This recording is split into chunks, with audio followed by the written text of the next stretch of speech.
Boa noite, boa noite, boa noite! Tudo bem com vocês? Sejam muito bem-vindos, sejam muito bem-vindas a essa live! Hoje nós vamos fazer uma receita de um bolo nega maluca, que é um bolo de chocolate zero lactose. Esse bolo pode fazer total diferença no seu cardápio caso você comece a vender caseirinhos agora mesmo. Tem muita procura de bolo sem lactose e esse bolo é super simples.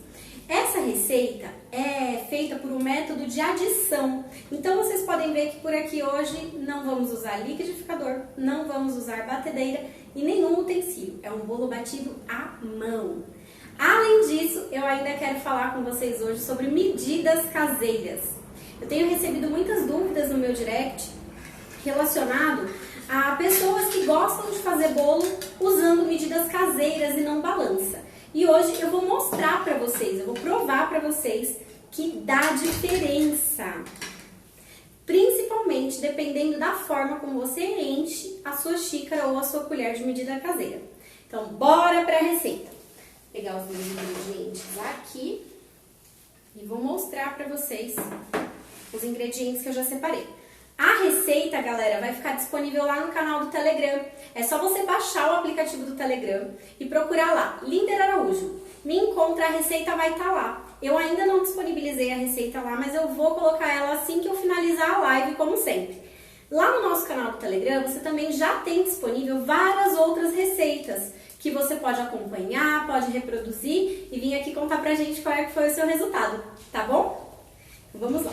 Aqui eu vou falar os ingredientes, mas as quantidades ficarão só lá no Telegram, tá? Aqui eu tenho ovos e percebam que o meu ovo já está batido, porque hoje eu quero fazer uma experiência aqui e mostrar pra vocês. Aqui eu tenho um mix de açúcar mascavo com açúcar cristal e eu quero te explicar o porquê disso. Todo bolo que você for fazer de chocolate, o açúcar que melhor combina com essa massa é o mascavo, porque ele vai realçar o sabor do cacau da sua massa. Então o açúcar mascavo fica maravilhoso. Sem contar que ele ajuda na cor, deixando o seu bolo com uma cor mais forte de chocolate. Aqui eu tenho o meu cacau. Hoje eu estou usando cacau 50%. Eu prefiro esse para toda a massa de bolo. Eu acho que o 32 fica muito fraquinho. E o 100% eu acho que fica com um gosto muito forte e eu não gosto muito, eu prefiro esse. Aqui eu tenho óleo de girassol e farinha de trigo. E o fermento. A minha farinha de trigo tá com uma pitadinha de sal, e você pode colocar a sua pitadinha de sal aí também. O fermento é o único ingrediente que eu ainda não fiz a mise en place, porque eu quero mostrar pra vocês como eu faço pra medir ele quando eu meço com a minha colherzinha de medida caseira e não faço com a balança. E aqui, gente, eu vou contar pra vocês qual é a experiência que eu vou fazer hoje com vocês aqui.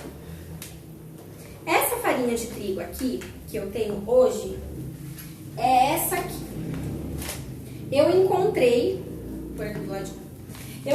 essa farinha de trigo num atacado que eu fui essa semana. E aí eu falei, gente, eu vou levar para as minhas seguidoras saberem qual é a diferença da farinha de trigo premium ou não.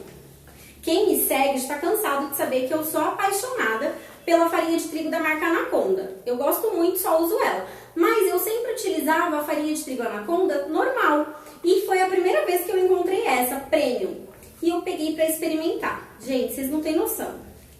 O farelinho dela é extremamente fininho. E ele faz muita diferença na estrutura do bolo. Mas eu quero mostrar isso para vocês pessoalmente. Então, o que eu fiz? Eu dividi a minha receita em dois. A metade da receita eu vou fazer com a Anaconda Premium e a outra metade eu vou fazer com a Anaconda normal, tá bom?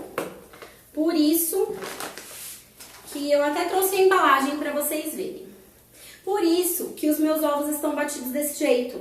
Isso aqui, inclusive, é uma dica importante para dar para vocês. Toda vez que você for repartir uma receita ao meio, é importante que você quebre todos os ovos da receita, bata eles, misture eles bem e pese na balança, bem certinho, a metade dos ovos.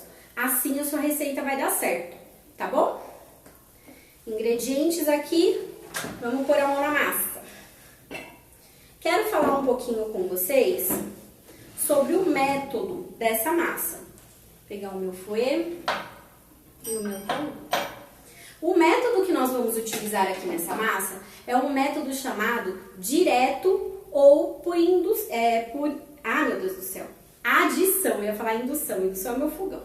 Ou por adição. O que significa isso, Li? Significa que nesse método não necessariamente você vai precisar usar utensílios. Existem muitas receitas desse método por adição que basta você ter um bowl. Eu peguei um transparente para vocês verem a mágica toda acontecendo. Basta você ter um bowl e um fouet, ou um pão duro, ou uma colher mesmo, um garfo, que você consegue bater a massa. Essa massa que nós vamos fazer hoje é uma dessas. Uma massa mega maravilhosa, fofíssima e muito simples de ser feita, tá bom? Então eu vou começar colocando a farinha de trigo. Olha que diferente essa massa, gente. Esse método por adição ele é meio invertido. Geralmente você começa misturando líquidos primeiro e depois adiciona os secos. Esse método não. Você começa com os secos. Então vamos começar aqui. A minha farinha de trigo com uma pitadinha de sal. Eu vou dar uma misturadinha nela. Você sabe aí para que serve o sal na farinha de trigo? Vou colocar também o meu cacau peneirado. Não tem nenhuma bolinha no meu cacau. Peneirei ele numa peneirinha de inox bem fininha, tá bom? E o meu mix de açúcares. Aqui eu tenho 70% mais ou menos do açúcar de mascavo e 30% de açúcar cristal, tá? Mas fica tranquila, a receita bem certinha vai estar lá no nosso canal do Telegram. Não esqueça de seguir a gente no YouTube também, gente. Temos vídeos no YouTube. Entra lá e se inscreva em nosso canal. Receba dicas e receitas por lá também. Olha só, você vai misturar muito bem esses ingredientes. Lembrando que aqui eu não precisei peneirar a minha farinha porque eu tô fazendo com a farinha de trigo Anaconda Premium. E essa farinha vem mega fina, maravilhosa, eu amei. Não precisa peneirar. Mas o meu cacau tá peneirado, tá bom? Depois que você fez essa mistura, você vai misturar o óleo. Olha que diferente esse método de preparo.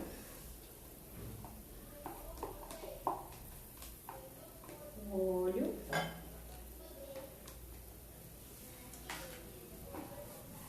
Vai fazer uma espécie de farofinha. Eu vou mostrar pra vocês como ela fica. Ó, ela até entra um pouco no batedor, no fouetzinho, porque ela vai virar uma farofinha. Eu não tenho na receita uma quantidade de óleo suficiente para isso aqui virar uma massa, tá? Ele vai apenas dar uma umedecida de leve nessa mistura que tá aqui. Certo? Muito bem. Olha só. Ele continuou uma farinhazinha. Vê se dá pra ver aí, amor. Dá pra ver? Ele continuou uma farinhazinha, porém com vários grânulos, que são onde está concentrado o óleo misturado com a farinha. Essa é a farofinha que ele vai ficar. Beleza? Não se assustem. Nessa etapa aqui desse tipo de bolo, as pessoas às vezes chegam nessa fase aqui do bolo e falam: ai, meu Deus do céu, virou um monte de bolinha, minha massa vai empelotar, o meu bolo vai empelotar todo. Fica tranquila, não vai empelotar nada. Tá bom? Depois ele se ajeita todo. Hoje, gente, eu não vou dar receita de cobertura, tá? Porque eu quero dar pra vocês esse conteúdo sobre as medidas caseiras que tá todo mundo me perguntando. E eu acho que assim eu vou poder ajudar mais vocês do que passando uma outra cobertura nesse momento. Então, esse bolo vai ser pra comer com cafezinho. Continuei misturando e a minha farofinha, ó, ela já não tem mais tantos grãozinhos grandes, mas ela ficou bem úmida, tá? Esse aqui é o ponto. Agora, eu vou pegar um ingrediente muito importante nessa massa e que vocês geralmente não costumam usar em massa de bolo, que é água. Nessa receita aqui, você vai utilizar água para poder molhar. Esquentar um pouquinho no micro-ondas. A minha assistente de hoje vai esquentar para mim por 30 segundos no micro-ondas os 100 ml de água que vão nessa receita. Lembrando que aqui eu tô fazendo meia receita, tá bom? Ela vai aquecer. Enquanto isso, eu vou continuar misturando. Põe 30 segundos de... Aí, se ficar quentinho já, tá bom.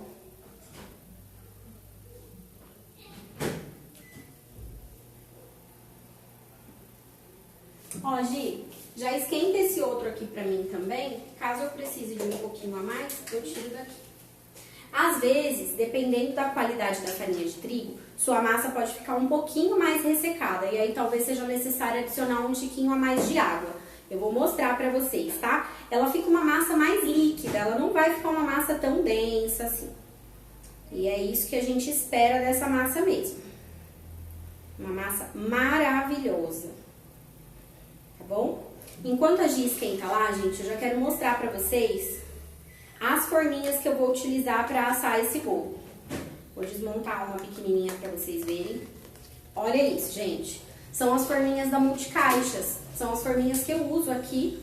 Eu mostrei essa parte pra vocês perceberem. Tá ótimo, filha. Pode esquentar outra assim também. Pra vocês perceberem que ela fica até brilhando, porque ela já vem untada. Você não precisa untar esse tipo de forminha. E olha que linda que ela é por fora, olha.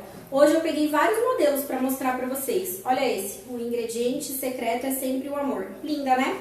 Isso aqui já vai dar toda uma cara diferenciada no seu caseirinho. E pra montar é super simples. Dobra as bordinhas pra fora e todo o restante vinca eles, dobra eles pra dentro. E depois põe o maior, que é o do meio, pra dentro e encaixa o da lateral. Obrigada, Gi.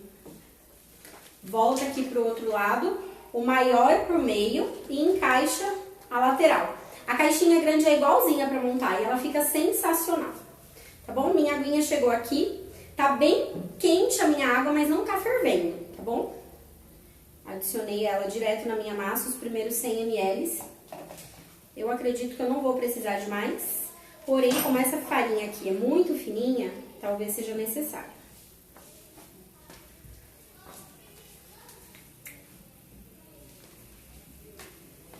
Ó. Eu vou adicionar mais um pouquinho de água, porque ela precisa ficar um pouco mais líquida do que isso.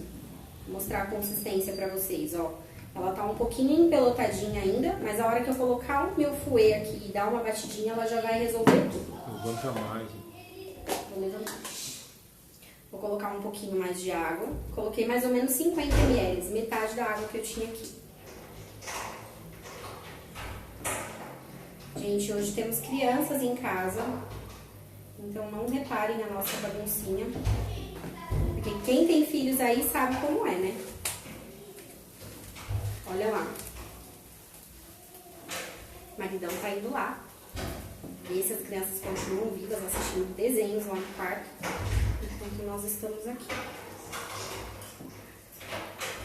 Tá, gente? Eu gosto de bater sempre assim com o batedor e às vezes eu faço até assim, ó. Como se eu tivesse uma batedeira manual. Ó. E eu vou bater assim, ó. Tá vendo? E as bolinhas vão se dissolvendo cada vez mais. Aqui eu já quase não tenho bolinha na massa. Essa daqui é a textura que a minha massa precisa ficar antes de eu adicionar os ovos, tá? Ela fica fluida. Ela não fica aquela massa pesada. E ela já não tem mais quase bolinha nenhuma. Se ficar, é uma ou outra. Mas eu tento tirar o máximo possível de bolinha nesse processo. Ó. Dá pra ver aí, amor? Não. Muito bem. Agora eu vou adicionar os meus ovos levemente batidos. Eu bati os ovos aqui mais porque eu gostaria de dividir a receita em duas e aí eu precisei bater para fazer a pesagem. Mas aqui eu poderia adicionar os meus ovos sem bater e bater só depois, tá bom? Não teria nenhum problema. Vou colocar aqui embaixo, na minha mesinha de apoio, e vou bater novamente. Suando. Nas receitas em que eu adiciono a farinha por último, eu sempre coloco o meu fermento junto com a farinha. Porém, aqui nessa receita, eu não vou fazer isso pelo seguinte motivo. A farinha tá indo como um dos primeiros ingredientes, né? E aí, se eu fizesse isso, o meu fermento vai ficar espumando demais essa massa aqui. Vai ficar ativo demais antes do tempo. E aí, eu não acho legal. Gente, essa massa, ela fica com uma cor de chocolate caramelo, sabe? Muito linda. E agora eu vou mostrar pra vocês como que eu utilizo as colheres medidoras quando eu não quero usar balança. Eu tenho essas colherzinhas aqui que eu comprei na China, na verdade, tá? Eu comprei no Vichy esse daqui. E eu adoro essas colheres, porque ela me traz a medida bem certinha. Ó, a que eu uso pra medir o fermento é essa daqui. Ela mede 7,5 ml. Ela dá mais ou menos 10 graminhas de fermento. Eu coloco ela aqui e ela não pode ficar assim, ó. Vocês estão vendo que tem uma montanha em cima da colher? Não pode, ela precisa ficar nivelada. Então você pode passar o dedo, você pode passar uma faquinha, pode passar o cabo de um talher para ela ficar assim, ó, retinha. Essa seria a medida para uma massa inteira. Hoje eu vou fazer meia.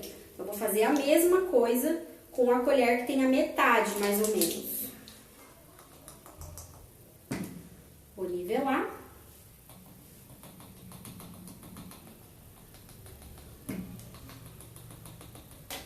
Pronto. Vou colocar. Misturo mais um pouquinho. E pronto, minha massa já tá pronta, perfeita, linda, maravilhosa. Pronta para ir ao forno. Vou deixar aqui a minha outra receitinha, que eu vou fazer com a farinha normal. Certo? Essa massa aqui, quando eu faço ela inteira, ela rende mais ou menos 5 caseirinhos do grande.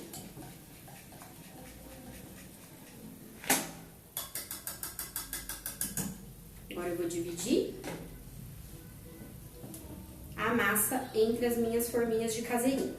E aí aqui eu vou te dar mais um pulo do gato. Eu vou pegar a minha balancinha aqui, porque essa minha forminha, se você coloca a massa demais nela, ela vai transbordar para fora da massa. E se você coloca a massa de menos, vai ficar aquele bolo mirradinho no fundo da forma. E não vai produzir um resultado positivo pro teu caseirinho. Então eu recomendo que sempre que você for colocar massa no seu caseirinho, que você pese. Não faça de olho. Até para você manter um padrão no seu atendimento. Seu cliente vai receber sempre o mesmo peso do bolo. Ele vai, inclusive, contar com isso. Ele não vai receber um dia um bolo altão e no outro dia um bolo baixinho, tá bom?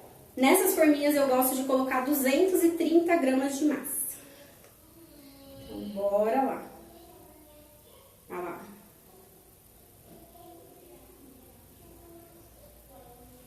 Certo? Quando você olha ela assim na forminha, parece que ele tem bem pouquinha massa, mas essa massa cresce demais, gente. Demais. Ó, ela deu 2 forminhas com 250. Vou completar o restante com essa daqui. Tá? Vou colocar aqui embaixo e vou pegar a minha forma pra mostrar pra vocês também essa parte. Quando eu levo o meu caseirinho pra assar no forno, eu não gosto de levar o caseirinho direto assim no forno. Por quê? Eu não sei como é a grelha do teu forno, mas a grelha do meu forno, o espaço entre uma e outra é larga. E quando eu coloco a minha forma de caseirinho lá, parece que ela fica meio assim, torta, bamba, então eu não gosto. E também isso daqui me poupa o trabalho de ficar colocando um de cada vez. Eu vou colocando vários caseirinhos aqui, e levo todos eles juntos ao forno. Com o meu forno pré-aquecido a 180 graus, esse bolinho vai assar de 25 a 35 minutos, dependendo do seu forno, tá bom? Eu não vou poder mostrar o resultado desse bolo assado hoje. Eu vou abrir amanhã para poder mostrar, porque eu quero fazer a outra receita também com a farinha que não é premium. E eu quero mostrar para vocês amanhã o resultado das duas opções, com a farinha premium e com a farinha normal da Anaconda. Vou colocar aqui no cantinho.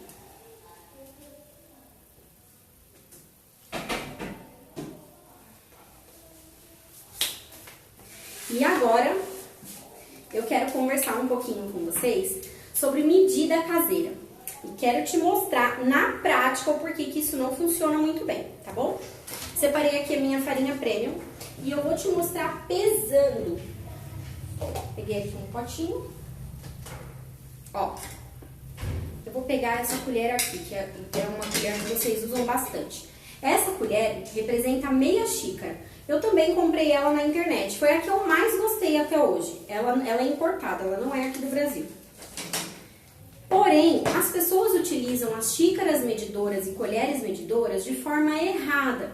E por isso não conseguem ter um padrão nas suas receitas. O que acontece? Quando eu pego a minha xícara ou a minha colher de farinha de trigo assim, toda bagunçada, dá pra ver, amor? Bagunçada e cheia, com aquela montanha assim, eu não tenho como saber ao certo quantas gramas tem. E aí, vamos pesar pra ver? Ó, ela assim, bagunçada e ao mesmo tempo cheia. Ela tem 67 gramas. Vamos ver quanto que ela teria se ela fosse correta. Talvez não dê tanta diferença assim. Mas numa massa que você vai fazer bem niveladinha. Vamos ver. 56. Deu diferença. Principalmente se for numa massa onde você vai usar 4 xícaras de farinha. 20, 30 gramas de farinha de trigo faz a diferença entre o seu bolo ser um bolo macio e leve ou um bolo pesado, tá? Então faz toda a diferença. Sem contar que tem muitas pessoas que enchem a xícara, vou colocar aqui na minha xícara de novo, e fazem isso aqui, ó. Ai, meu Deus, essa xícara não coube ainda o suficiente. Vamos dar uma apertadinha aqui. Aí faz um buraco aqui no meio, né? Aí a pessoa fala, nossa, não enchi a xícara. Vou colocar mais pra poder encher, né? Vai ficar bem cheinha essa minha xícara. Olha o desastre acontecendo aqui, gente. Olha isso. Tem gente que usa xícara assim, ó, pra fazer o bolo. E aí eu vou pesar. 80 gramas. Então, você vê a diferença? Eu fiz uma bagunça aqui com a farinha de trigo, mas porque eu queria mostrar isso pra vocês terem claro na sua mente. Se você não quer comprar uma balança, ou se você não quer pesar os seus ingredientes, você prefere mesmo fazer eles com medida caseira, vou colocar aqui. Tudo bem, não tem problema você fazer com a medida caseira, tá? Desde que você saiba. Desde que você saiba que você precisa usar as colheres de medida caseira. Então, por exemplo, nada de colocar o açúcar ou a farinha de trigo e ficar apilando, porque vai caber mais do que o necessário. Vai usar uma colher de medida caseira, nada de fazer montanha em cima da colher ou da xícara. Precisa ser nivelado sem apertar. Tem outra coisa também que algumas pessoas fazem. Coloca a farinha de trigo na colher e faz assim, ó. Bate. Depois que você bate, é meio óbvio que a farinha de trigo vai se assentar. Ela vai se juntar. O açúcar também faz isso, porque ele vai se acomodar melhor na sua xícara ou na sua colher. E isso vai fazer com que você coloque mais do que o necessário, vai dar diferença na balança, de 10 a 20 gramas, e na sua receita vai fazer toda a diferença. É por isso que a gente indica que vocês usem sempre uma balancinha nas suas massas, para poder manter um padrão de qualidade. Isso é extremamente importante na confeitaria, gente. É importante porque o seu cliente compra hoje e vai comprar daqui uma semana e ele quer receber o mesmo bolo, com o mesmo padrão, nada diferente. Não é verdade? E isso só acontece quando você padroniza as suas receitas.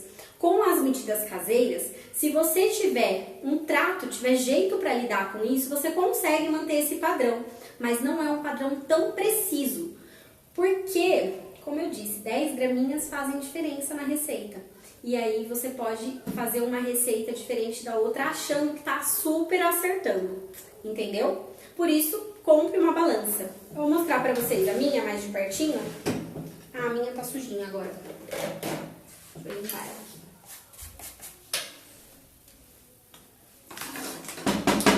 Vou pegar um paninho pra passar nela.